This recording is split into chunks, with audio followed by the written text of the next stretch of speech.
छुवनवी વાત કરીએ રાજકોટની તો અહીં સિવિલ હોસ્પિટલના ન્યુરોસર્જન ડોક્ટર પાર્થ પંડ્યા પર હુમલાના વિરોધમાં જુનિયર ડોક્ટર એસોસિએશને હડતાલનું એલાન કર્યું છે। માત્ર ઇમરજન્સી સેવાઓમાં જુનિયર રેસિડેન્ટ ડોક્ટરો કાર્યરત છે। ડોક્ટર પર હુમલો કરનાર આરોપી જયદીપ ચાવડાની ધરપકડ અને તેનું રિકન્સ્ટ્રક્શન કરવાની માંગ કરવામાં આવી। પોલીસે આરોપીની ધરપકડ કરવા માટેની કવાયત હાથ ધરી છે। ડોક્ટરોનું કહેવું છે કે ડોક્ટરોની સુરક્ષા માટે કડક પગલાં લેવામાં નહીં આવે તો આંદોલન વધારવામાં આવશે। જુનિયર ડોક્ટરો દ્વારા હડતાલનું એલાન કરવામાં આવ્યું છે। ડોક્ટર પર હુમલો કરવાનો બનાવ બન્યો હતો, જો કે આરોપીની ધરપકડ કરી લેવામાં આવી છે, પરંતુ ડોક્ટરોની સુરક્ષાને લઈને અન્ય ડોક્ટરોમાં ચિંતા અને આક્રોશનો માહોલ જોવા મળી રહ્યો છે અને હડતાલનું શસ્ત્ર ઉગામ્યું છે।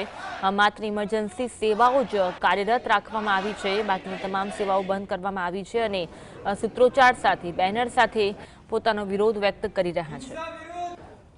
29/12/2025 રોજ રાતે 1 થી 2 વાગ્યાની વચ્ચે ન્યુરોસર્જરી વિભાગમાં રેસિડેન્ટ ડોક્ટર તરીકે ફરજ બતાવતા ડોક્ટર પાર્થ પંડ્યા ઉપર જે એક જાનલેવા હુમલો થયેલો છે એના વિરુદ્ધ ન્યાય મેળવવા માટે કરવામાં આવેલી છે।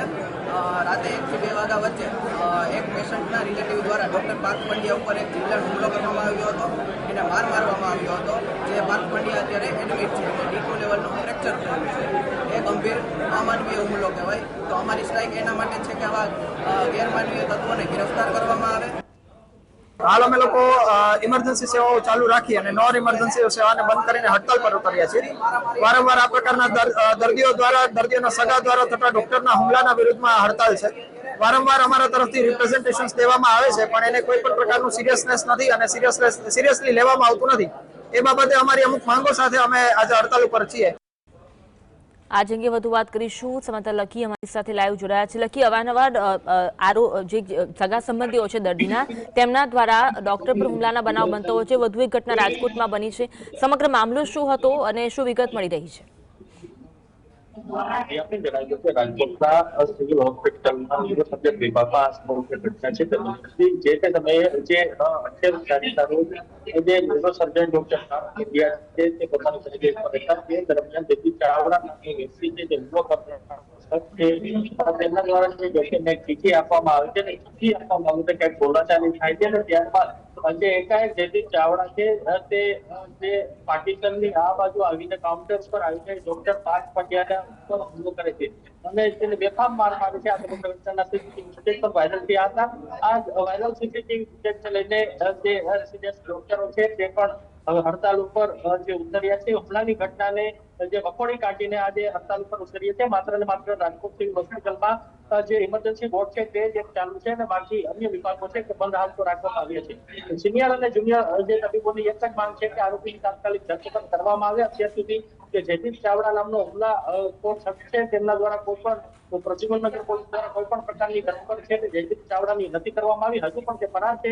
ઘટનાને આજે જે 3 થી 4 દિવસ પછી ગયા છે તેની ધરપકડ કરવામાં આવે ને કડકમાં કડક કાયદેસર કાર્યવાહી કરીને તેનું કાયદાનું ભાન છે તે પોલીસ રાજકોટ સિવિલ હોસ્પિટલમાં જ કરાવે, ત્યારે બીજા કોઈ દર્દીના સગા છે તે ડોક્ટર ઉપર હુમલો ન કરે તેવી વાત છે અને તેવી માંગણી સાથે જે હડતાલ ઉપર રેસિડેન્ટ ડોક્ટરો છે તે ઉતર્યા છે।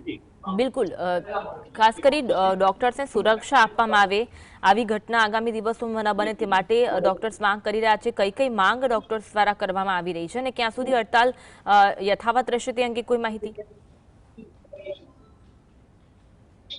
आपने जણાવ્યું કે 36 કલાક સુધી આ હડતાલનો જે હડતાલ છે તે રેસિડેન્ટ સિનિયર અને જુનિયર તબીબો છે તે ચાલુ રાખશે। તો બીજી તરફ કહી શકાય કે અલગ અલગ માંગણીઓ છે તે તબીબો દ્વારા ઉચ્ચારવામાં આવી છે। તો જે જયદીપ ચાવડાની તાત્કાલિક પોલીસ ધરપકડ કરે, કારણ કે પોલીસ 3 દિવસથી નિષ્ફળ રહી છે સામાન્ય એક વ્યક્તિને પકડવા માટે। તો બીજી તરફ જે આરોપીને જે પકડીને રાજકોટ સિવિલ હોસ્પિટલમાં તેનું સરઘસ કાઢવામાં આવે ને તેને કાયદાનું ભાન છે તે રાજકોટ શહેર પોલીસ કરાવે। ત્રીજી માંગણી એવી છે કે જે સિક્યુરિટી પર્પઝથી સિક્યુરિટીને રાખવામાં આવે છે તે પોતાનું કામ કરતા નથી અને તાત્કાલિક જે એજન્સી છે તેને જે બ્લેકલિસ્ટ કરવામાં આવે ને તેને જે કાઢી મૂકવામાં આવે ને ત્યારબાદ નવી એજન્સી છે તેને રાખવામાં આવે।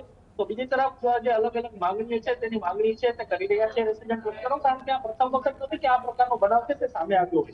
અગાઉ પણ દર્દીઓના સગા દ્વારા જે રાજકોટ સિવિલ હોસ્પિટલના તબીબો ઉપર હુમલો મામલો છે તે સામે આવ્યો છે। જી, આભાર લખી જોડાવા માટે અને સમગ્ર મામલે